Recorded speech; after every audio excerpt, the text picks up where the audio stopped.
Hello, my name is Malis. I wasn't supposed to be home that night, but I walked in, and there she was. My sister, collapsed on the kitchen floor, bleeding through her clothes, the kind of bleeding you don't get from tripping over a chair. They said it was an accident. My mother called me dramatic. My brother told me to drop it. And my sister-in-law smiled. They erased my name from a family photo, rewrote my memories, called me unstable, while hiding bruises beneath borrowed kindness. And then came the camera. You ever wonder what people are willing to cover up just to keep a perfect image? What if the house you grew up in was the one that almost destroyed you? They said birthdays were meant to be a celebration, a time for laughter, warmth, and the occasional off-key singing. But that afternoon, inside my mother's house in Asheville, North Carolina, it felt more like a performance, one where I was cast in the role I never auditioned for. The help. The air smelled of pot roast, expensive perfume, and lemon furniture polish. I could feel the ache pulsing in my joints as I leaned over the kitchen counter, assembling a tray of deviled eggs for the 10th time. My temperature had been climbing since morning, but there wasn't time to acknowledge it, not when the guests were due to arrive any minute, and Verelda, my mother, would surely comment if the table didn't have something colorful. I wiped sweat from my brow with the back of my sleeve. I'd tried to tell her I wasn't feeling well. She'd looked me over like I was trying to weasel out of a responsibility I never asked for. People are coming to celebrate me, not to babysit you. Pull yourself together, she'd said before walking out of the room. So I stayed, holding myself together with cracked fingertips and a stiff smile. By 5 p.m., the house was buzzing with polished shoes, hugs that felt like formalities, and laughter that didn't reach anyone's eyes. My brother Alaric floated through the front room like a host in a showroom, perfectly polite, carefully detached. His wife, Seraphine, was holding court by the wine bar, smiling that glossy smile that never quite matched her eyes. No one noticed me until a woman in a cashmere cardigan walked past the kitchen and turned back with a curious expression. "Oh, is she new?" Seraphine laughed lightly, pausing her pour. "Oh no, that's just Malis." Verelda, seated comfortably in her armchair with a glass of Riesling, added without looking up, "She's always been helpful." Alaric didn't say a word. He just kept sipping his drink. Helpful. The word landed in my chest like a dull stone. I wasn't a stranger here. I was their daughter, their sister.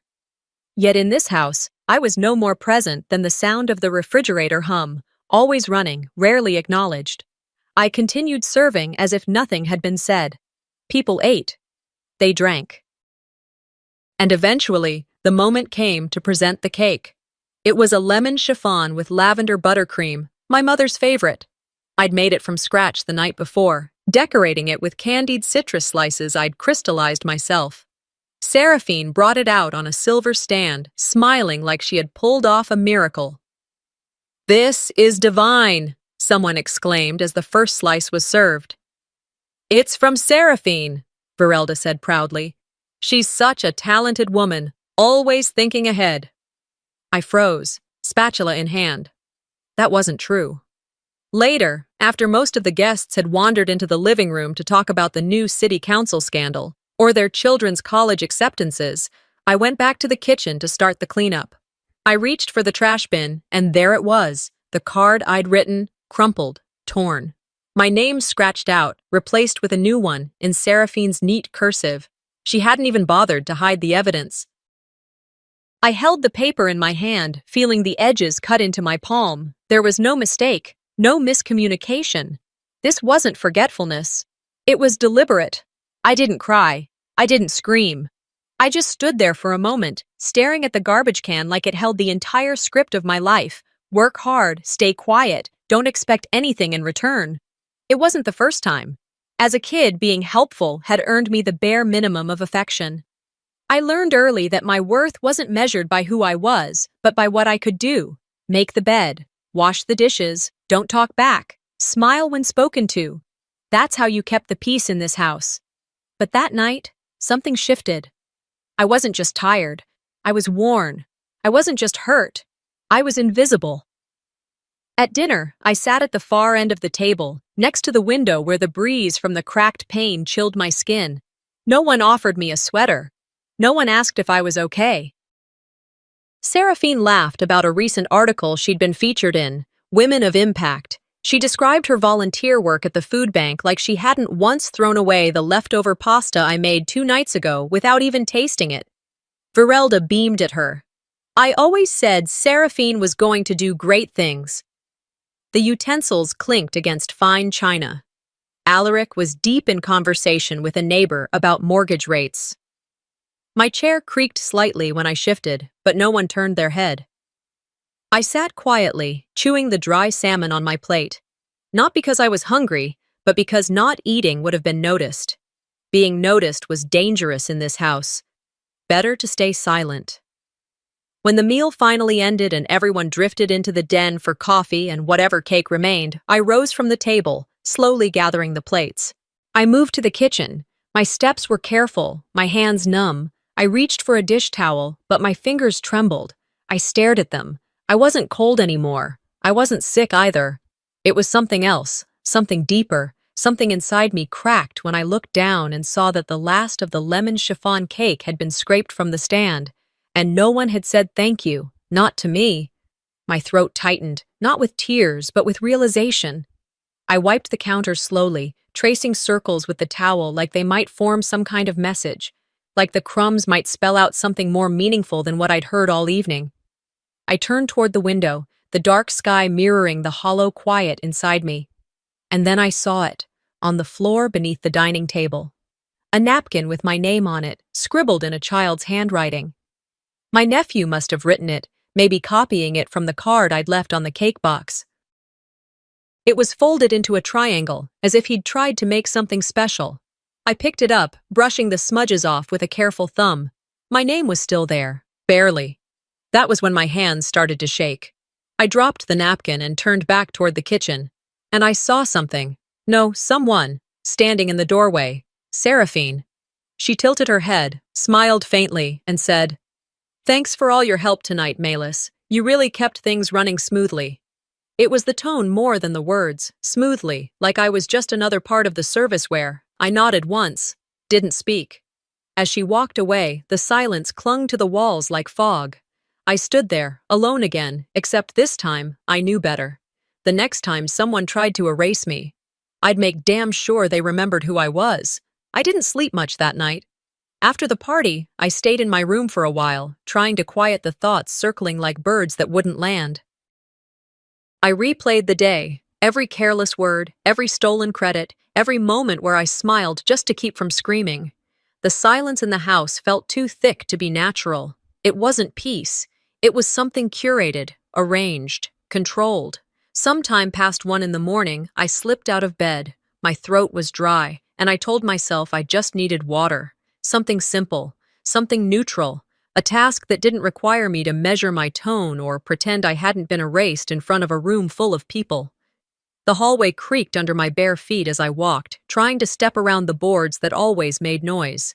The kitchen light was off, but the dining room lamp, always left on dim overnight, cast enough glow for me to navigate. I opened the fridge slowly, letting the soft hum fill the quiet. The water filter pitcher was nearly empty again. I began pouring carefully when I heard them. Their voices. Seraphine's first, sharp and low. I couldn't make out the words at first, only the edge in her tone. Alaric responded, softer. He always sounded like he was trying not to escalate. He was the great de-escalator of our family, trained from childhood to smooth things over instead of fix them. I froze near the sink. Their voices were coming from the sitting room, just off the kitchen. The wall between us was thin. "I'm done pretending," Seraphine snapped. "She either goes or I do." I didn't breathe. Alaric's voice was tired. "It's not that simple."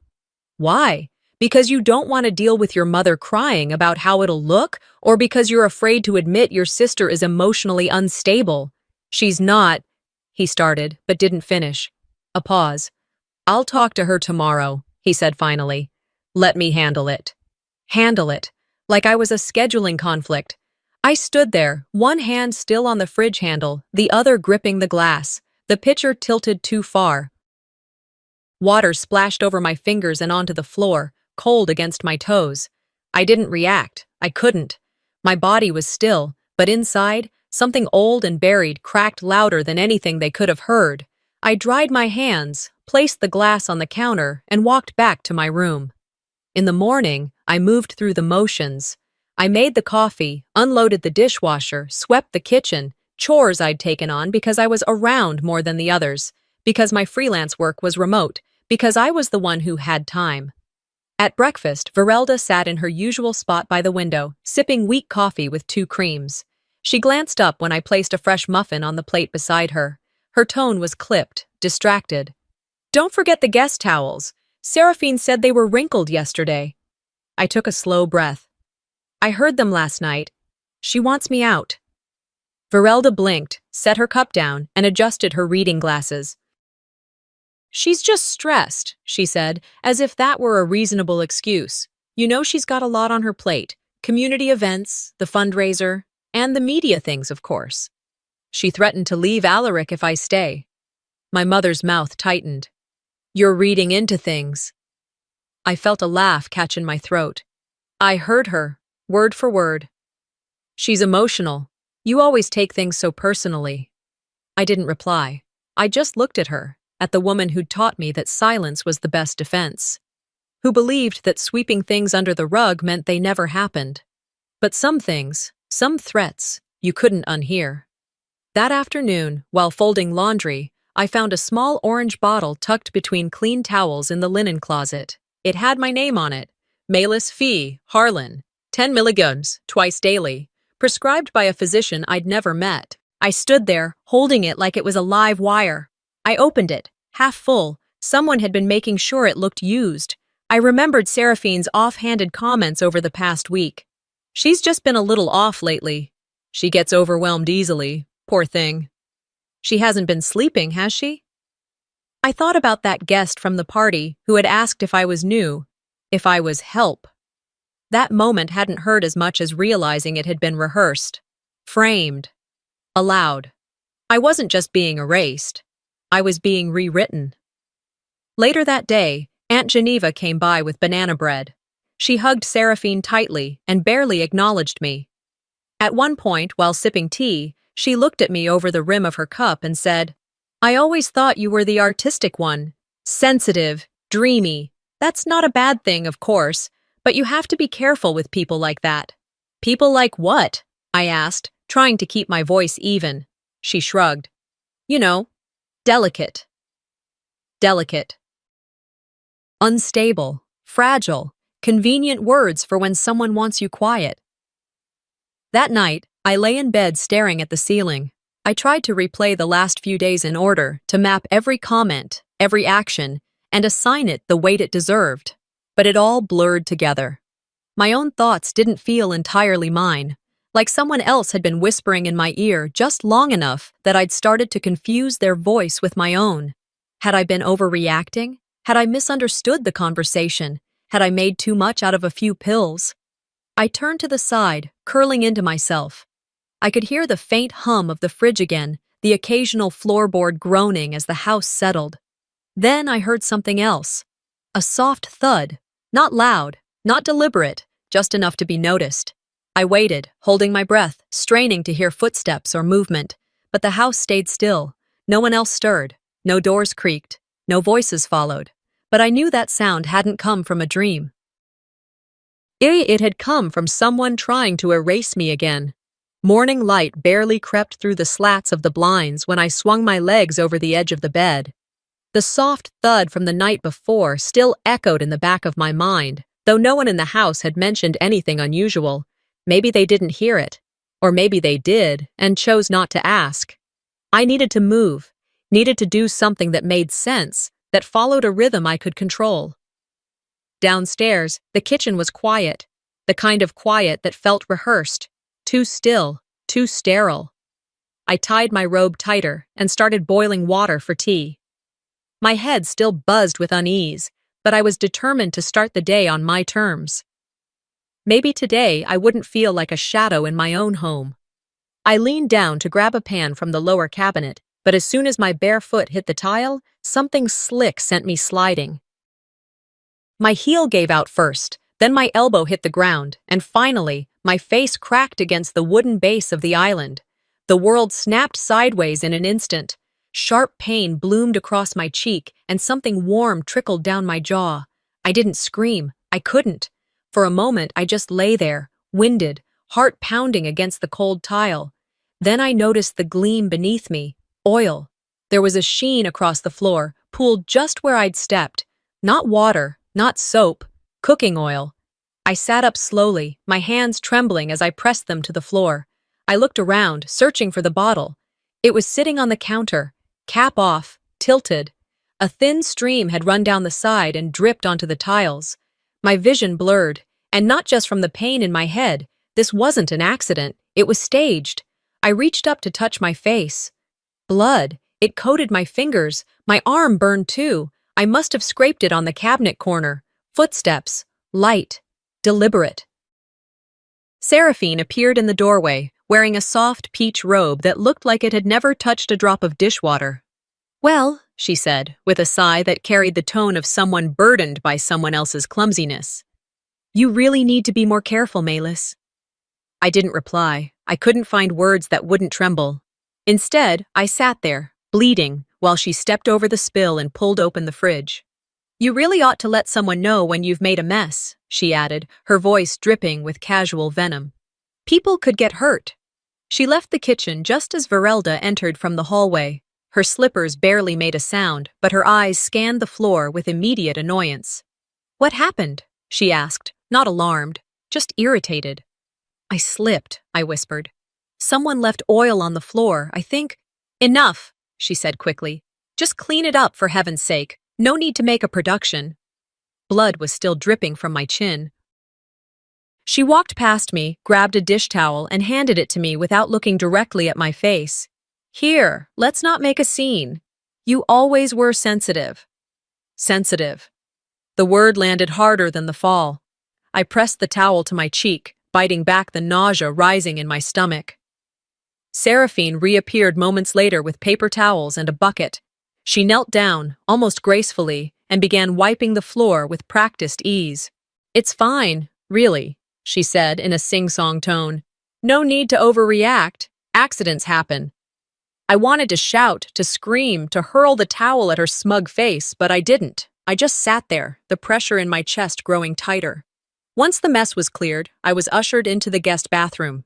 No suggestion of going to urgent care. No offer to call anyone. Just a mirror, a bandage, and a cold cloth I held to my own skin. Later that morning, after the house had resumed its unnatural rhythm, Seraphine chatting on speakerphone in the living room, Verelda reading the paper, I finally found my voice. I walked up to my mother, my face still swollen, my arm bandaged in gauze. She looked up briefly as I entered the room. "I need to talk to you," I said. "Make it quick," she muttered, not lowering the paper. "I didn't fall, not by accident. That oil, it was poured there." And Seraphine, she stood there like she knew exactly what had happened. Verelda folded her paper with a sigh, set it aside, and crossed her arms. "You know what your problem is?" she said coolly.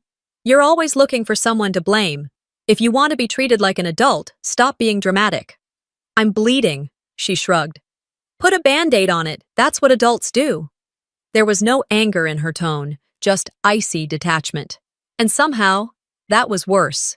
Anger I could handle. Indifference. That cuts in ways a knife never could. I walked away from that conversation changed. Not louder, not bolder, just quieter in a different way. A way that carried weight. In my room, I closed the door and sat on the edge of the bed, staring at the red mark forming across my cheekbone. I pulled out my phone, flipped to the camera, and took a photo. Then I stared at it for a long time. Was this what people needed to see? A picture? Proof? I tapped delete without a second thought. It didn't matter. No one would believe me anyway.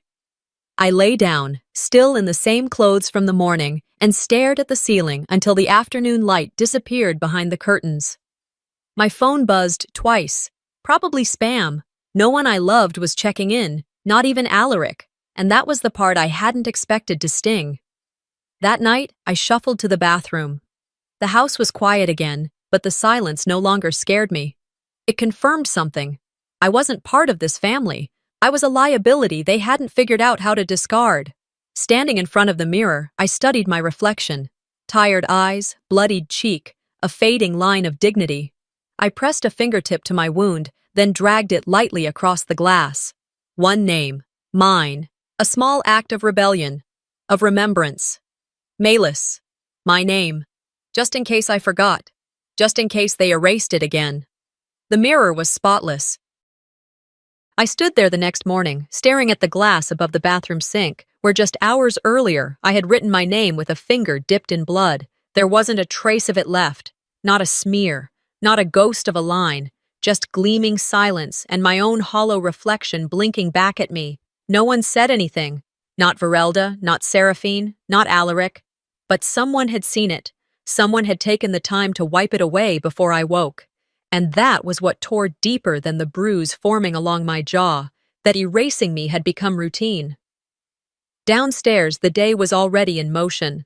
The smell of cinnamon toast drifted through the air, Seraphine's specialty when she wanted to look like the doting daughter-in-law. Her voice floated up from the kitchen, too loud, too pleasant. I washed my face, avoiding my own eyes in the mirror, then got dressed and headed down. I didn't say good morning, neither did anyone else. Seraphine was standing at the island, slicing apples with precision, arranging them in neat rows across a ceramic platter. When she noticed me, she offered that plastic smile she reserved for charity events and holiday cards. "Good timing," she said, holding up the knife. "I was just about to ask for help." I said nothing, just walked past her toward the sink to rinse my coffee mug. "I think you're holding the blade wrong," she added casually. "Here, let me show you." Before I could respond, she was next to me, guiding my hand with hers. Her grip was too firm, the angle too forceful. I didn't fight her. I just stood there, heart pounding, waiting for whatever came next. Then it did. She shifted the knife slightly, then let it slip, just enough. The blade nicked the side of my finger, drawing a thin line of blood. I flinched, and she stepped back quickly. "Oh, shoot," she said, as if she hadn't planned it. "Sorry." That's why I said be careful. I stared at the red bead forming on my skin. I could have said something, could have called her out, but I didn't trust my voice to hold steady. I pressed my finger against a paper towel and turned away. Virelda walked in just as I was bandaging the cut. She glanced at me, then at Seraphine, who was already back to arranging apples like nothing had happened. "What now?" my mother asked, her tone equal parts boredom and disapproval. "I cut myself," I replied. "You always were clumsy," she muttered. I looked directly at her. She was holding the knife. Verelda narrowed her eyes slightly. "Well, maybe next time, keep better control of your hands." I couldn't stop myself. "You weren't even here. How do you know what happened?" She sighed like I was exhausting her. "Because I know how things tend to go with you. Everything turns into a problem. I was bleeding yesterday. You saw that. I told you it wasn't an accident. And I told you to stop being dramatic. Dramatic." That word again, used like a leash.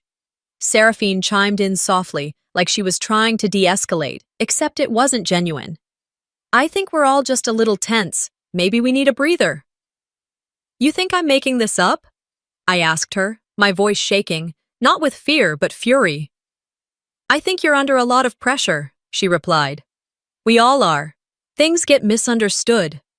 Misunderstood. Bleeding. Rewritten. Always the same deflection." I left the kitchen, walked straight to the den where Alaric was half buried in a pile of client reports and spreadsheets on his laptop. He barely looked up when I entered. "I need to talk to you. Can it wait?" "No," I said, holding up my finger.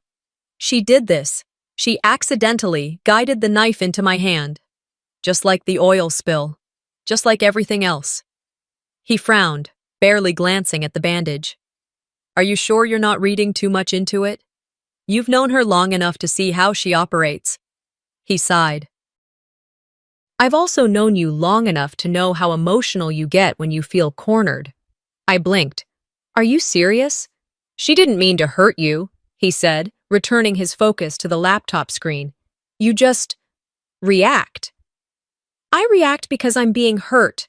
And you..." I stopped myself before the heat in my voice betrayed the hurt. You used to stand up for me. Remember? Back when the neighbor kids would pull my backpack off or call me names, you were always there. Yeah, well, things change, he said, typing something. We all have responsibilities now. Responsibilities, like protecting an image, like pretending the cracks in this house weren't growing wider every day. You're not even listening. He looked up then, his expression flat. I'm working. You barged in. What do you want me to do? Kick her out? Tell Mom she's wrong? You think that's going to make things better? I felt the sting in my throat, but I refused to let it reach my eyes. No. I just wanted to know if I still mattered to you at all. He didn't answer, just turned back to his screen. I left the room before the silence swallowed me whole. I don't remember much of that afternoon. I went through the motions, folded laundry, reheated leftover soup, answered 2 emails for a freelance client I didn't care about. The hours passed, and the house stayed loud in all the wrong ways and quiet where it mattered most. By nightfall, I was too exhausted to even lie in bed. I curled up on the living room couch, wrapped in a throw blanket that smelled faintly of lavender and mothballs. The TV was off. The lights were dim. My phone was within reach but untouched. I didn't cry. I didn't think I could anymore. There was no sadness left, no outrage, just stillness. A kind of numb that didn't ask for help or explanation, just the space to exist. And in that stillness, something else started to take shape. Not anger, not defiance, but a quiet resolve. A realization that I couldn't keep waiting for someone to rescue me from this house, this role, this silence. If I wanted out, I'd have to write the exit myself. I didn't knock the photo frame over. I could have. My hand hovered near it longer than it should have, and my fingers twitched with the urge to swipe the whole thing off the mantel and watch the glass shatter on the hardwood floor. But I didn't. Instead, I stood there, quietly staring at it. The new family portrait sat proudly between Verelda's crystal vase and an outdated bronze lamp. Everyone was smiling in the photo. Alaric, Seraphine, their son Jeremy perched between them, and Verelda in her pastel blazer like a queen with her court. And me? I wasn't in it, not even cropped. The date stamp in the bottom corner read last Thursday, the day I was curled up on the couch with an ice pack pressed against my cheek after the fall in the kitchen, the day I could barely keep soup down. They'd all gone out to take family photos, and no one had said a word. That silence, it wasn't forgetfulness, it was deliberate. I picked up the frame. It was heavier than I expected. I turned toward the dining table where Verelda was sipping tea and flipping through a gardening catalog. She didn't look up. Where was this taken? I asked. She glanced over. Oh, last week. The church was doing a fundraiser. Seraphine organized it. There was a photographer. It was all very last minute. I wasn't told. Well, you weren't feeling well, she said, her tone flat. There was no need to complicate it. To complicate what? I asked, keeping my voice even. She lifted her cup, blew gently. It was a family picture, Melis. I blinked. I'm family. You were sick. So you chose not to remember me. She finally looked at me then, her eyes calm, almost pitying. We chose peace. I set the frame down with more care than I felt. If being forgotten is what helps you all sleep better at night, I said, you've already succeeded. Verelda didn't respond. She just turned another page of her catalog like I hadn't spoken at all. I walked out of the room, not because I had anything else to do, but because staying there would have made me say something I couldn't take back. Halfway down the hall, I heard footsteps behind me. Fast, intentional. Seraphine grabbed my wrist near the coat closet. What's with this new attitude? She hissed. I pulled away. I'm done pretending you're not dangerous. She tilted her head. Excuse me? You hurt me, on purpose, more than once. She looked around quickly, making sure no one else was within earshot. Careful, she said. You're sounding a little unhinged again, and you know how people around here respond to that kind of thing. You mean your version of people? I replied. Her expression hardened. She stepped closer. You think you're the victim here? She whispered. You've been freeloading off this family for how long? What have you actually contributed? I opened my mouth, but I didn't get the chance to speak. Her hand came down hard across my face. Not a shove. Not an accidental brush. A slap. Sharp and precise. I staggered back, hitting the wall with my shoulder. A moment later, Verelda came into view from the kitchen doorway. She paused, took one look at us, and kept walking. "That's what you get," Seraphine said quietly, "when you bite the hand that feeds you." I stared at her for a long beat. Not crying, not shaking. "I don't need your hand," I said. "And I sure as hell don't need your food." I turned, this time not stopping at my room.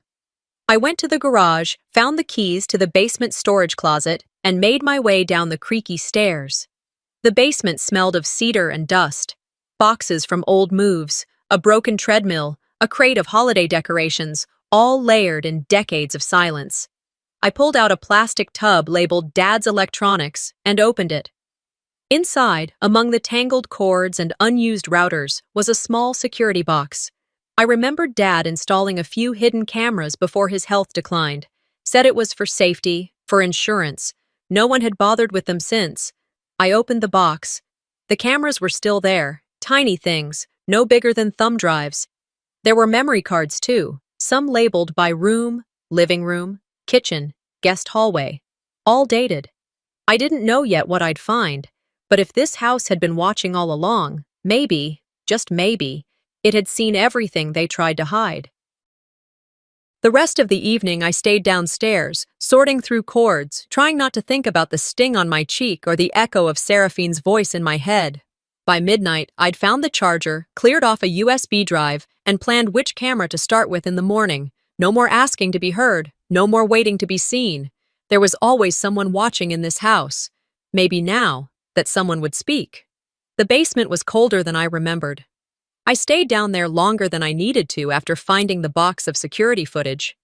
Something about the weight of the air and the hum of the old freezer gave me space to breathe, space I hadn't had in weeks. When I finally climbed the stairs, it was nearly dawn. The first strip of light had started to peek through the kitchen blinds, casting long, pale shadows across the counters. I made a quiet breakfast, just toast and instant coffee, and sat by the window while the house was still asleep.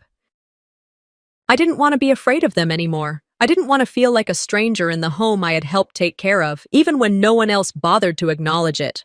I wasn't going to shrink again. So I waited. When Seraphine came downstairs, she was already talking on her phone, barefoot, wearing a silk robe and moving like she owned the place. She glanced at me, but didn't say anything. I offered the same courtesy. Her phone call was fake, her voice too animated, her laugh too well-timed. She wanted me to know she wasn't rattled. I wasn't interested in rattling her. Not yet. I waited until she finished slicing the fruit. That's when it happened. The bowl of pears slipped from her hand, or maybe it didn't slip at all. Maybe she let it go. The ceramic cracked against the floor and shattered, sending fruit and jagged pieces flying in all directions. "Ugh," she muttered, grabbing a dish towel and crouching down. I bent to help, out of instinct, more than kindness, and that's when she bumped me. Hard, hip to hip. I lost my balance, slammed my side into the corner of the counter, and hit the ground before I could catch myself. My arm throbbed instantly, and I could already feel the sting near my ribs where the edge had caught me. She didn't flinch. She kept wiping up pear slices like I wasn't even there. I pushed myself up with one hand, the other cradling my side, and whispered, "You did that on purpose." Seraphine didn't look up. "Maybe you should see someone about your balance." Her tone was sugar-sweet, laced with poison. Then I heard the door open, front entrance. Footsteps, fast ones, crossing the entryway and moving toward the kitchen. Isadora. Her voice came before she even stepped into view. "Melis?" She rounded the corner and stopped cold. There I was, half on the floor, blood seeping through my sleeve. Seraphine standing above me, holding a towel, pretending not to notice. "What the hell happened here?" Isadora's voice sliced through the room like the broken bowl. Seraphine turned, caught off guard for once. "Oh, she slipped," she said, too quickly. "Again." Isadora didn't move for a second. Then she dropped her suitcase with a loud thud and rushed to my side, kneeling beside me. "Can you sit up? Are you okay?" I nodded, barely. "I was fine until she walked in," I said, just loud enough for both of them to hear. Isadora looked at me, then at Seraphine, her eyes narrowing. She stood slowly, pulled out her phone, and started dialing. Seraphine stepped forward. "What are you doing?" "Calling for help," Isadora replied. "Clearly, someone needs it." "Don't you dare," Seraphine said, voice rising. "This is family business." Isadora didn't flinch. "And that's exactly why someone else needs to know." The phone rang once, twice. Then, calmly, she said, "Yes, I'd like to report a domestic incident. My sister's been injured." Seraphine backed away like the words were bullets. The conversation was short. Isadora knew exactly what to say. Address, nature of injury, history. She didn't embellish, didn't yell. She was too controlled for that. But her hands shook when she ended the call. 10 minutes later, I was sitting on the couch with an ice pack on my ribs. Isadora hovered nearby, checking for bruising, asking if I could breathe okay. Seraphine had disappeared, probably upstairs, calling Alaric or prepping whatever lie she'd need to spin later. The sirens came next, low and steady, growing louder as they approached. EMTs entered the house a moment later. One of them, a woman with kind eyes, knelt beside me. "What happened?" she asked gently. "She fell," Seraphine said from the staircase, re-emerging just in time. "I was pushed," I corrected. "She slipped," Seraphine insisted. The EMT didn't respond, just kept her attention on me, checking my arm, my breathing, my pain response. "Let's get her checked out," she said finally. "We'll take her in." I looked at Isadora, who gave me a small nod. The ride in the ambulance was quiet. I stared at the ceiling, too tired to think, too tired to feel much of anything. At the hospital, they did x-rays, patched me up, and assigned a social worker. I answered every question truthfully. I didn't sugarcoat anything. And for once, someone actually listened. When I was discharged a few hours later, I stepped outside and saw Isadora waiting by the curb. "I can take you somewhere else," she said. "We don't have to go back." I shook my head. "Not yet. I have things I need to do." She didn't push. She just drove in silence. Back at the house, Seraphine stood on the front porch, arms crossed, watching the car pull in. She didn't smile this time. She didn't say a word. She just watched. I stepped out of the car, straightened my jacket, and walked past her like she was invisible. Isadora stayed behind for a moment, her gaze locked on Seraphine's. "You should have thought this through," she said quietly. "She's not alone anymore." And just like that, something shifted. It wasn't just about me anymore. It was about the truth, and who was still willing to keep burying it. The smell of antiseptic still clung to my sleeves by the time the officers arrived at the hospital. I hadn't changed clothes. I hadn't spoken more than necessary to the nurses. I just waited, letting the ache in my side remind me why we were here. The door to the small consultation room creaked open, and a uniformed officer stepped in, clipboard in hand, accompanied by a woman from social services whose badge read Jacobs. I nodded politely. They didn't waste time. "Malis Harlan?" Jacobs asked. "Yes. We understand you filed a report earlier today. We just have a few follow-up questions to clarify some of the statements from the house." I swallowed once and nodded again. They asked everything. How long this had been going on, what kind of behavior I had experienced, who else was in the home, whether any physical altercations had occurred. I gave them names, dates, and locations. I gave them truth, flat, unvarnished, and raw. They listened. They took notes. And when I mentioned Cordell, our housekeeper who had been present more than once during Seraphine's outbursts, Jacobs brightened slightly. "Do you think he might be willing to speak to us?" "I don't know," I said honestly. "But he saw things." "He knows." They promised to follow up and left me with a card in case I remembered anything else. I was exhausted when they left, but there was still a flicker of hope in my chest. Cordell would tell the truth. I was sure of it. The next day they returned, and that flicker died. "We spoke to Cordell," Jacobs told me, eyes avoiding mine. "He said he's never seen any concerning behavior in the home." I sat there stunned. "He was there when she slammed the cabinet door next to my head. He's cleaned up my blood. He knows." The officer looked down at his notes. "I understand, ma'am, but his statement contradicts yours." The room suddenly felt colder. I pictured Cordell, quiet, polite, always keeping to himself. He'd worked for our family for years. He saw everything. So why lie? That afternoon, Isadora walked into my hospital room with a bag of clean clothes and a look I hadn't seen on her face since we were teenagers. That particular brand of fury she wore when she'd found out our cousin Ethan had cheated on his SATs and let me take the fall for a shared tutoring class. "I stopped by the house," she said, voice clipped. I looked up. "Why?" "Because I wanted to talk to Cordell myself." "And?" She sat beside the bed, set the bag down carefully. "New shoes, designer, leather coat I know Mom didn't pay for. Someone got to him." I felt like I'd been punched. "So that's the price of silence." She didn't answer, just reached over and squeezed my hand. Later that evening, a nurse handed me a small folded envelope. "It was dropped off for you." The handwriting on the front was elegant, almost old-fashioned. It said, simply, Maylise. I opened it slowly, expecting a lawyer's notice, maybe more insurance paperwork. Instead, it was a letter, written by Seraphine. "Maylise, I'm sorry. I didn't mean for things to escalate the way they did. I know we've never been close, and I've probably done more harm than good, but please believe me when I say I never wanted you hurt. I hope you can forgive me." Seraphine. I read it twice, carefully. The wording was sincere, almost too sincere. I sat back in bed, rereading the last paragraph again. My chest tightened with something I couldn't name. Guilt? Relief? Hope? Maybe. Maybe she was finally seeing the damage. Maybe she felt something after all. But then, around 8 p.m., I stepped out into the hallway to stretch my legs and found a nurse disposing of a trash bag in the corner bin. A familiar envelope was peeking out of the top, ripped, smeared with lipstick. I pulled it from the bag before the nurse could stop me. It was the same letter, torn in two. The heel print across it was unmistakable. Red, glossy, deliberate. It hadn't been an apology. It had been a performance. One I was never meant to believe for long.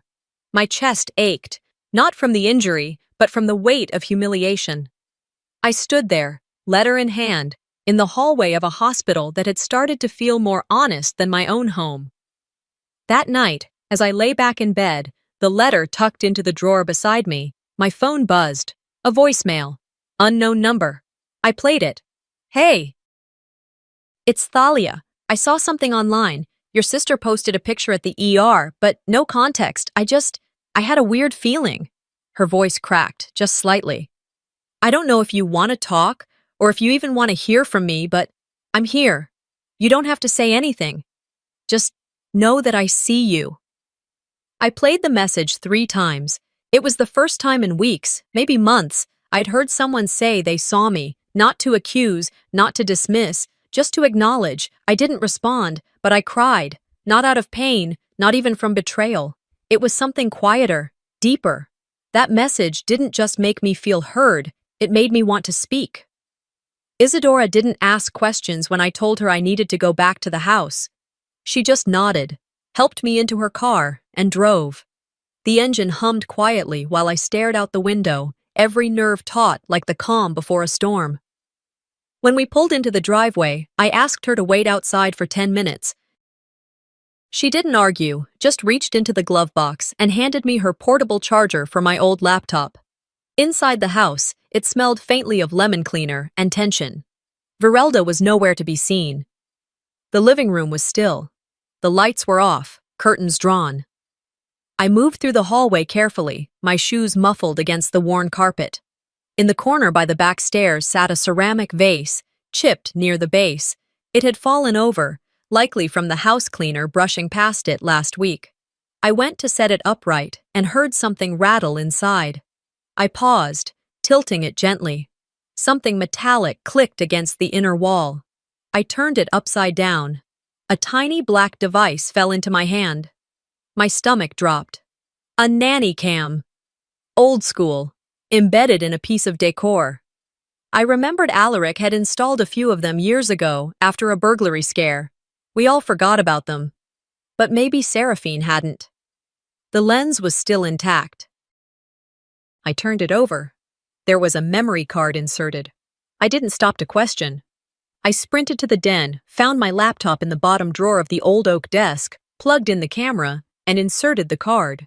The file folder loaded slowly, dated footage neatly categorized by month. I opened the most recent one, labeled Kitchen, 7:42 a.m., Week 4. My face appeared on the screen. Standing at the counter. Seraphine entering, apple in one hand, knife in the other. She bumped me. I watched myself fall again, this time from above. There was no ambiguity. The nudge was intentional. She'd looked directly at the camera before walking out of frame. Next file. She shoved me while I bent to pick up a spoon. Another. She threw a glass plate at the wall behind me during an argument over nothing. In one clip, she whispered, "No one believes crazy girls." And then there was the knife. She was showing me how to slice pears better. She pressed my hand down and guided the blade. I flinched. She smiled. I sat there, unmoving, watching clip after clip. I didn't feel anger, not in that moment. What I felt was relief. Finally, someone else would see. I transferred the files to a drive, labeled them carefully, and walked back outside. Isadora was still in the car. When I slid into the passenger seat and handed her the drive, I didn't say a word. Neither did she. She just took it, nodded once, and started the engine. By that evening, the video files were in the inboxes of 3 people. A journalist known for covering domestic abuse cases, a nonprofit legal advocacy team, and a women's justice collective based in Raleigh. Isadora included a note with the subject line, "This was not a single incident. This was a campaign of control." Within 24 hours, everything changed. The journalist published a piece titled, "Inside the Silence: Domestic Violence Behind Suburban Doors." It included stills from the footage, time-stamped, faces clear, the tone quiet but scathing. Within minutes of the article going live, the nonprofit reposted it across all their platforms. The comments flooded in. People were shocked, outraged. Many of them wrote things like, "I always thought she seemed off," or "I met her once, didn't like the way she talked over her husband." The fallout began almost immediately. Seraphine's sponsor for her community wellness initiative withdrew their support. Her PR firm dropped her. A wellness retreat where she was scheduled to speak next month deleted her name from the banner overnight. I watched it unfold from a hospital bed with my laptop balanced on a tray table. I didn't gloat, I didn't smile, but I did breathe easier. Later that afternoon, Alaric called. I stared at the screen until it stopped ringing. He texted, "Can we talk?" I didn't answer. A second text came. I didn't know. I locked the phone without replying. He did know. He chose not to see it. Verelda didn't reach out at all. She remained silent, invisible in the very house she once controlled with an iron teaspoon. That same day, a sheriff's deputy served Seraphine with a restraining order. CPS came by to assess the home. A formal investigation began. They interviewed Jeremy at school, ensuring he felt safe. I didn't want him taken from her, not yet, not without knowing everything. But he deserved better than to live in a house where the loudest person dictated the truth. Seraphine screamed about lies, manipulation, smear campaigns, but the footage didn't lie. It showed her pushing, humiliating, weaponizing kindness. Frame by frame, her control slipped through her fingers, and for the first time in years, I didn't feel like I was making it up. A few days later, Isadora came to visit. She brought coffee, my favorite muffins, and a quiet expression that told me she hadn't slept either. When she sat down beside my hospital bed, she didn't waste time. "You know," she said, unwrapping a blueberry muffin, "people are calling you brave." "I'm not," I replied. "I'm just tired of pretending." She handed me the muffin anyway. "Well, you're brave to me." I looked at her for a long moment. "I didn't think anyone would believe me," I admitted. She smiled. "They didn't. They believed the truth." She nodded toward the laptop on my tray. "But you're the one who made it public. You're the one who said enough. The footage didn't get you here." "You did." I didn't smile, but I nodded. And for the first time, I felt real again. No longer a footnote in someone else's narrative, No longer the family's project, the broken one they politely pitied. I was something else now. And I wasn't going back. The hardest part wasn't what came before. Not the bruises, not the gaslighting, not even the silence from the people who claimed to love me. No. The hardest part was what came after, when the world suddenly believed me, and I had to decide what to do with that belief. 2 weeks after the article broke, I sat across a polished conference table from a civil attorney who came highly recommended by the advocacy group. Her office overlooked downtown Asheville, and everything about her, her crisp blazer, her direct tone, radiated confidence. She was the kind of woman I imagined Seraphine had once pretended to be. "You have a case," the lawyer said, hands folded neatly in front of her. "A strong one." I said nothing, letting her continue. "Civil damages, emotional distress, defamation of character. We could pursue both Seraphine and your brother if you choose. I won't lie to you, this is winnable, and I think a jury would take your side within the first 20 minutes. I nodded slowly, tapping my fingers against the armrest. "But," I finally said, "if I win, then what?" She paused. "Justice, compensation, a sense of closure." "I don't want a payout," I said quietly. "I just wanted it to stop." She studied me for a moment, then gave a single, respectful nod. The next morning, I told Isadora my decision. She didn't argue. She just hugged me longer than usual, and I felt something in my chest loosen. A month passed, then 2. I healed, not completely, not in the kind of way anyone could see. But the sharpness dulled.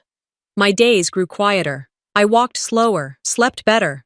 I stopped checking over my shoulder in my own kitchen. Then I did something I never thought I would. I opened a class. It started small, 2 evenings a week at the community center. I borrowed folding tables, brought in my old stand mixer, and handed out flyers myself at the local library. The idea was simple: free cooking lessons for women starting over. Women who'd been hurt, dismissed, erased. The first night, only 3 people showed up. One was a woman from the shelter down the road who brought her daughter with her. Another was a middle-aged woman who said she just wanted to be in a room where nobody's raising their voice. The last was a teenager with sleeves pulled low and eyes that rarely met mine. She didn't say much, but when I handed her a spatula and asked if she wanted to stir the batter, she nodded. "This is a kitchen," I told them, "where no one yells, no one bleeds, and no one gets ignored." By week 3, we had 9 women. I taught them how to make frittatas, muffins from scratch, even a family recipe for peach cobbler. But more than that, we laughed. We shared silence comfortably. Some told their stories, some didn't. It didn't matter. What mattered was that we were building something. One Thursday afternoon, just as class let out, Isadora pulled into the lot. She stepped out of her car, holding an envelope. I met her on the front porch of the building. "Did I forget something?" I asked. She handed me the envelope. "No, I just wanted to do this in person."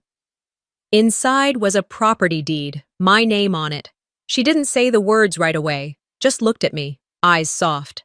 "I'm moving to Charlotte," she said. "I need a reset of my own. There's a writing fellowship I want to apply for, and it's time I stop pretending I'm not still chasing that dream." I blinked at the paper, then at her. "And the house? It's yours," she said. "Make it what they never let it be." I didn't cry, but my hand trembled slightly as I folded the paper and tucked it into my purse. That weekend, I returned to the house alone. No one lived there anymore. Seraphine was under investigation and staying with her mother. Alaric had moved into a rental apartment closer to work. Virelda? She'd gone quiet, not even showing up to her bridge club since the article went public. The house smelled like dust and old paint. I walked through every room barefoot, letting my skin meet the wood. The silence wasn't cold anymore. It was mine. In the hallway upstairs, I passed the bathroom mirror. I paused. Once, there had been blood there. My name, smeared in a desperate whisper.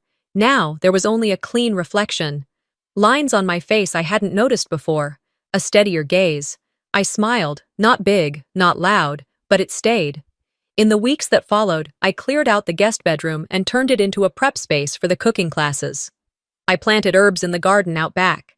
I added a second-hand couch to the porch and painted the door a deep navy blue.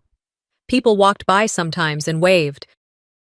A few even asked if I was that woman from the article. I never corrected them. One afternoon, during a break in class, I stepped outside. The sun was gentle, the breeze warm. Inside, someone was laughing, a full, genuine laugh that filled the whole kitchen. I closed my eyes for a moment. No longer a house where I was erased. Now, a place where names were remembered. She didn't win by shouting louder. She won by making room for others to be heard.